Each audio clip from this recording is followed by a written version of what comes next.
FICMRepair.com. We're all in this together. And over here at FICM Repair, to talk about OEM FICM tuning versus aftermarket tuning.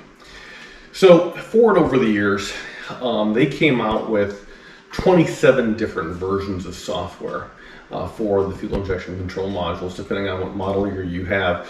So there's the 03 and early 04 category, there's the 04 late build category, and then there's the 05 and newer category. Across those categories, and by the way, any power stroke program FICM will start and run any other power stroke regardless of model year. No harm, no foul there.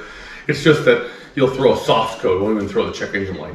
It'll be a U0306 code for software incompatibility.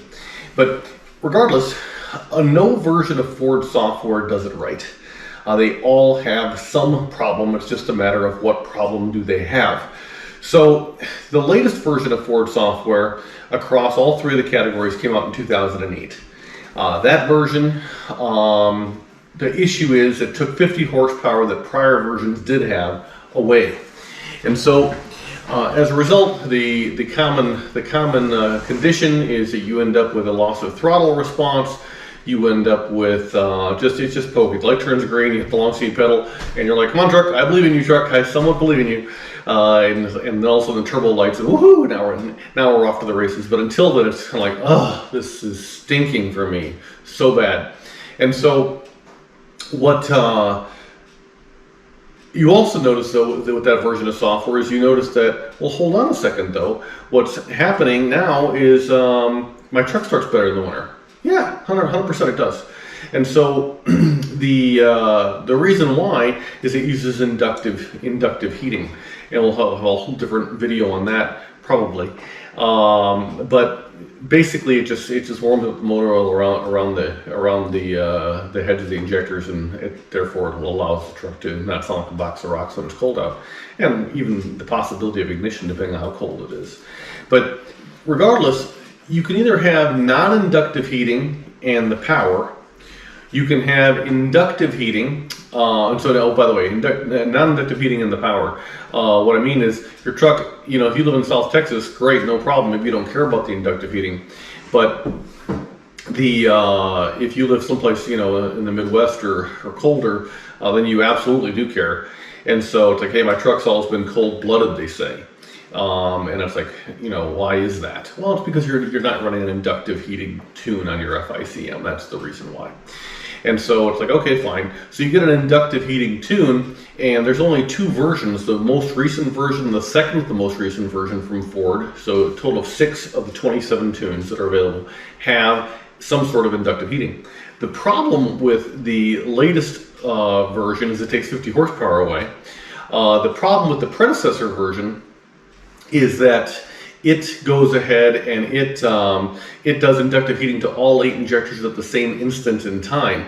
And so as a result of that, what ends up happening is it's just too much of an amperage draw through the module, and you're frying them to a crisp, burning them to a crisp inside, even though you haven't lost any power. So you're very happy with the power and whatnot, but you're not so happy with the fact that, well, you just fried your FICM.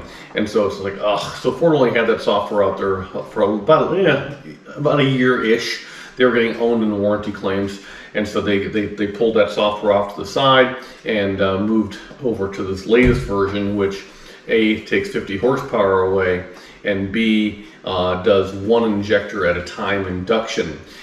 So on the one hand, you can go with a earlier version of Ford software, fine, and that's totally cool. It's just that you're not going to get induction with it. But the throttle response is pretty not bad. The fuel economy is pretty not bad. But the cold weather starting is abysmal, very frankly, and it's just not built in happiness.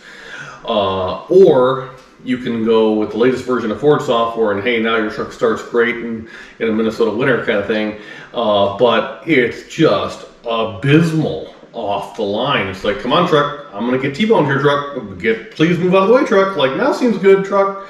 And that, so it just feels, smells, acts just like, ugh, diesel, right? So it'll pull small buildings off their foundations, but slowly. And it doesn't have to be that way. So with an FICM based tune, what you get is you get all the benefits of all these things. You get one injector at a time induction, so it's not a crazy amperage draw through the module that's going to burn the silly thing out. So it'll still start nice in cold weather, so that's a win. It will go ahead and not take the 50 horsepower away that the prior versions did have. In fact, it's got just a tinge more power than any of the software from Ford ever did have. And then it, in addition to that, it's just a nicer driving experience. So when you hit the long skinny pedal, all of a sudden you're going pseudo now. And you're not going to cheat physics. There's still turbo spool up time. It's just a heck of a lot better, right? And so you really get the benefits of your variable vane turbo options and whatnot with that. By the way, a little sidebar on that is, do you, and maybe we'll shoot another video on this, would you benefit from FICM tuning with a non-VGT setup? The answer is still yes. So FICM tuning is all of the best things rolled into one with a little bit of its own secret sauce kind of tacked on there for good measure. OEM tuning, yeah, no. I would tell you, if you're selling the truck, fine, stick with OEM tuning. But if you like your truck or you want a reason to like your truck, FICM tuning for the absolute win. It's massively awesome.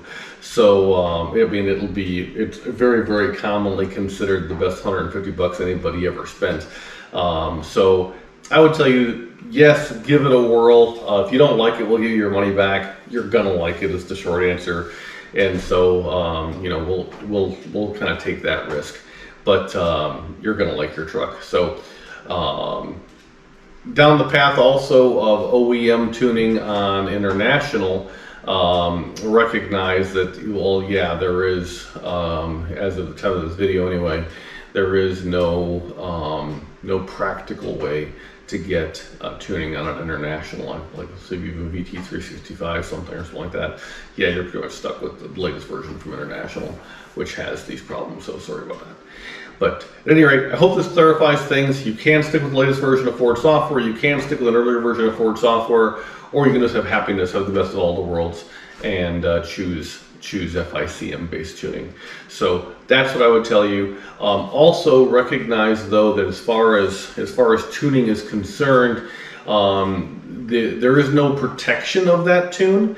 So a little sidebar bonus conversation here is that if you get a tune and you go visit your local Ford dealership or somebody that has Ford's integrated diagnostic software, Ford IDS, and they want to reflash your ECM, they are going to reflash your FICM at the same time. Very few shops know, very few technicians know how to prevent that. It is preventable, but it has to do with timings because it's a bunch of key on, key off engine sequences, right? And so if you just say, hey, I know that this part, even though it's not advertised, I know that what it's doing is it's tune the FICM, let me just stop the programming here. You can do that, but if you stop in the wrong spot, well, let's just say it can be bad. So I don't want that for you. So ask your questions in the links below. I hope these videos are helpful. If you have videos and other topics that you want to see, please let us know, and we'll go from there. All right? FICMRepair.com. We're all in this together. Thank you.